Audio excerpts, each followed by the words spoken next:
Do you think that's worth it or no? In this day and age, the camera that's worth that much. Is it worth? Is a camera worth? Do you think if I want to invest in myself, do you think that's worth it? Cause this dude, the dude that I went on YouTube and he was basically like telling people if you want to start a YouTube, what you need to buy and all this stuff. He was like, basically, he was showing you cameras that can be movies. You can make movies with, literally a whole fucking movie with a fucking camera. But them is like in the 2000 range. You know what I'm saying? Not necessarily. It's like my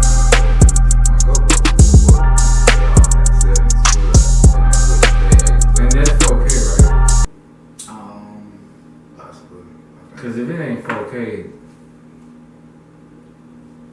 well, that's the new day and age with this HD shit. You know what I'm saying? You can adjust it. Like I'm saying, even if but you can put lenses on there. You can buy lenses for $50. I make that bitch jump. I can make it. Make that bitch jump for real. Just edit the shit out of it. Oh yeah. Well, I don't know how to do that much part of it, but it just depends on how far you're willing to go with, and then what actually, and you know what's funny about. I like to be in my crib, man. Oh my god. Are we recording? No, we're about to. This is This is the like. You like to ramble. This is actually like how the Joe Budden podcast starts off. You be watching his podcast all the time. Hey, why he say he's gonna quit? He's gonna go to Showtime or some shit.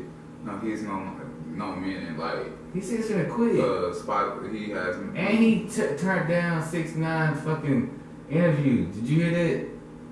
No, most people don't want that. Huh?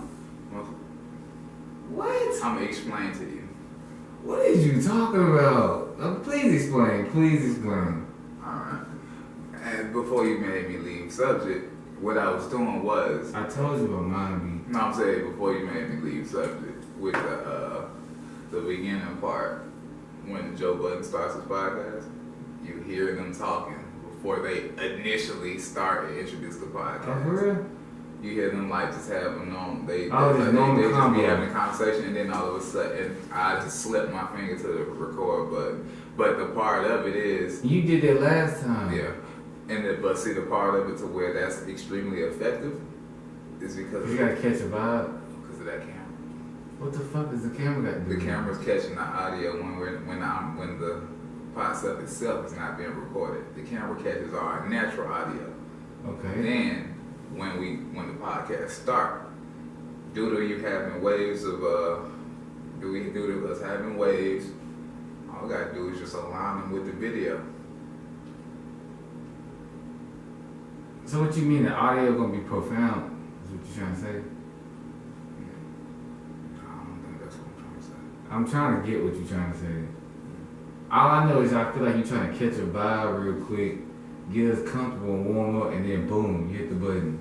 That's just how I look at it, how you trying to say it. I mean, is that what you're trying to say? No. Oh, never mind. Like, I don't even know yet. So, I don't even know. Nah, what I initially was like trying to, like what I was catching, it's not necessarily catching the vibe, no, it's just, they just start their shits that way. Yeah, it's no like, it's not like a specific formula to it or anything. It's just a natural thing. Like I told you, I like it to feel. People like to get away from natural. No. Yes, they do. You know they get away. Working for somebody, I'm not saying working for somebody is not natural, but like, me being your slave is not fucking natural. Who are you being slaves to? What, like, this is the society we live in. Motherfuckers being your slave. Oh, you ain't gonna act right? Okay, well I'm gonna fire your ass. You know the difference between a job, business and a fucking drug dealer setting? No. The only thing that's different is the fucking, that you gotta no. Only thing that's different is one is illegal.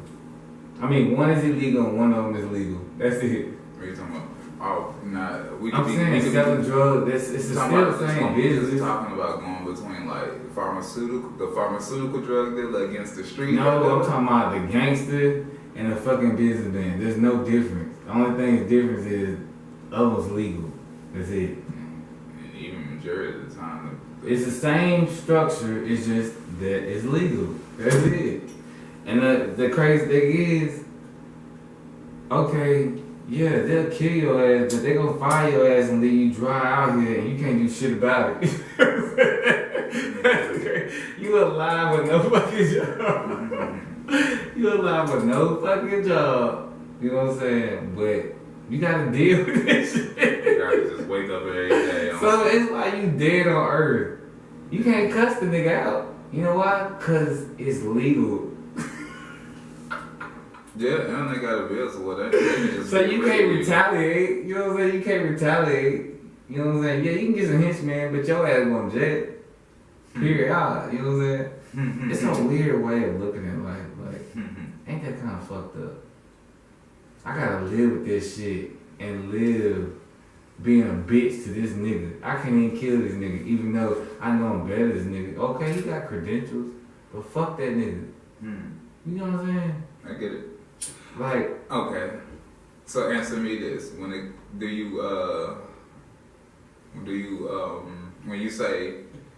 you say things like I can't do anything pertaining to the person whom you work for, do you think they feel that way towards the people when they was on their way they up? feel like they got rules. Everybody got rules. Correct. To the society they want to be involved in. You know what I'm saying? So at the end of the day, if you don't stand by the rules, fuck you. That's just how the world works. You know? Fuck you. Shit, Tupac was saying fuck you forever. Am I lying? He's a rebellious ass motherfucker. He do the fuck he want. Extremely. And he created his society.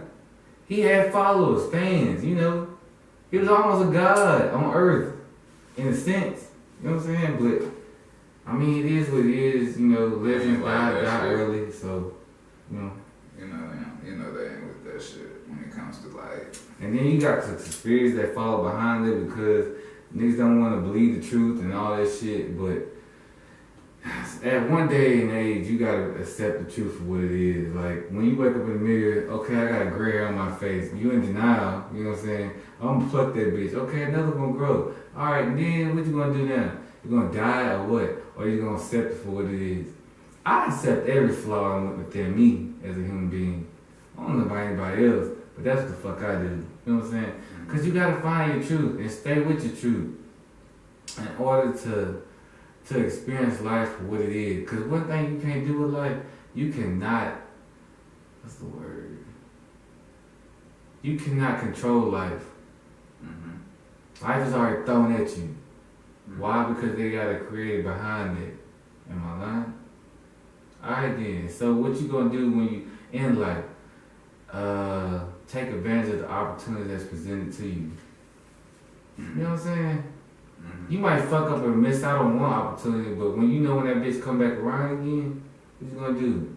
I mean, shit, you might not take advantage of it the second time, but God gonna make you get awoke enough to know, like, this is in you and you can't run from it, you know? Like when we with this barber and shit. I ran for this shit so fucking long. I was fucking 19 years old. Me and my homeboy fucking doing edge ups. We was doing this shit. I don't know what in my blood made me want to goddamn pick up some kid. You know what? I know what it was. I was chasing my curiosity. My mama goddamn had clippers in her fucking drawer. She did hair, but she changed her profession to be a goddamn dental hygienist or whatever. But she always had fucking clippers, you know what I'm saying? Clippers and hair shit every fucking where, you know what I'm saying? Hair salon shit. So, I knew where the clippers was at, but I never grabbed them hoes until I got drunk or some shit. Anyway, one day, my niggas had some fucked up ass tape lines, and I was like, man, look, we ain't going to no club with no fucked up ass headlines. So I was like, look, I'm finna goddamn do my shit, and I'm gonna hit your ass nigga. And my other homie was like, ooh, me too. I'm gonna do the same shit. So shit, goddamn, I got the clippers, did my shit. Then my other homeboy, he was like, shit, edge me up too. After he seen me, he saw the work, I guess, you know. He like, edge me up too. But That's all we used to do was just edge ups. I never took it to the next level because I was really distracted from reality. Like, you know, my mom telling me, I gotta get a job. I gotta do this. I need to make money. Like, fuck, you around here sitting around fucking all these hoes, like, nigga, you know? But, and what I'm trying to say is, from then, that was the first part of that journey. But it always followed me. But then, my wife, the second part of the journey is my wife's, ex-wife, she told me, goddamn, I ain't getting no haircut no more. I was like, what? You fucking lying? You know what I'm saying? You gotta be fucking lying. So, you know. She told me I couldn't get a haircut because she thought I'd be in the fucking. She thought every time I went to go get a haircut, I would just fucking bitches because it took forever for me to get a haircut. You know? So you couldn't get a haircut? I mean, I could, but because I loved her, I don't know what the fuck. So you could? I don't know why the fuck I put her first, to be honest. Alright. That sounds crazy, don't it? As far as your wife was, I could understand. But you put her first. That's why then, what's that nigga named? Jaheem or Raheem? Put that woman first. What the fuck is that song? Remember that shit? That was the name of the song. Anyway, they already talking shit about this nigga because it's like, you put a woman first, nigga. Look how stressed out you is. They said, look what happened after you put that woman first. Yeah, what the fuck? Anyway, so. Peep it though. When it comes as far, well, I mean, no, I don't really necessarily fault you for you not, you know, getting the haircut or whatever. I don't really fault you because in which it's like, why you say that? It's a whole nother ball game when y'all got wedding ties involved compared to. Oh, so I mean, at the end of the day, y'all are one. Yeah. So like when I look at it, like, all right, y'all boyfriend and girlfriend, all right, cool. You really can't tell me how to maneuver my appearance. But when it comes to like your wife or whatever, it's a whole nother. It's a whole